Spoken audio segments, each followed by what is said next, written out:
কীর্তন। তোমরা একটু চুপ করো, মুখাগুলো মঞ্চ উপস্থিত সম্মানীয় ব্যক্তিদের জনগণের প্রণাম এবং সকলের ভালোবাসা জানিয়ে একটা ছোট আবেদন পায়। আপনাকে জন্মকথা রবীন্দ্রনাথ ঠাকুরের জন্মকথা। মাকে সদাই এলে আমি কোথা থেকে ওইখানে তুই কুড়িয়ে দেই আমারে মাসুরিকাই এসে গেলে কোথারে তার মুখ বেঁধে কিচ্ছু ভাই ছিলি মনের মাঝারে ছিলি আমার পুতুল খেলায় প্রভাতে শিব পুজোর বেলায় ধরে আমি ভেঙেছি আর করেছি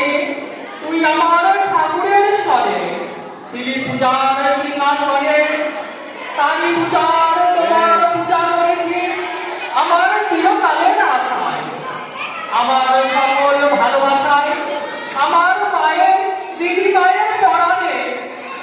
পুরাণে এই মনের ঘরে গৃহনে দিদি কলের পরে কত কাজ যে লুকিয়েছিলি কে জানে যৌবনেতে যখন হিয়া উঠেছিল পুষ্পতি হিয়া তাই চুলি সৌরভের মতো মিলায়ে আমার তরুণ অঙ্গে অঙ্গে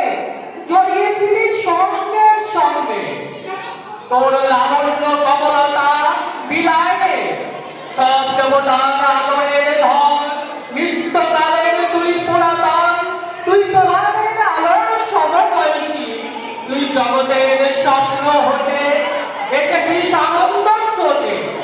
নিতম হয়ে আমার বুকে বিনছি দিনদিশে তোমার হেরে তোর রহস্য বুঝিনি রে সবার ছিলি আমার হলি কেমনে ওই এই দেহ তুমি মায়ের খোকা হয়ে তুমি মধুর হেসে দেখা দিলি ভুবনে হারায় হারায় ভয়ে কোথায় বুকে চেপে রাখতে যে চাই কেটে মরি একটু সরে দাঁড়ালে জানি না তোর মায়ের পেটে বিশ্বের ধন রাখবো ভেবে আমার এই কিলো বাহু দুটি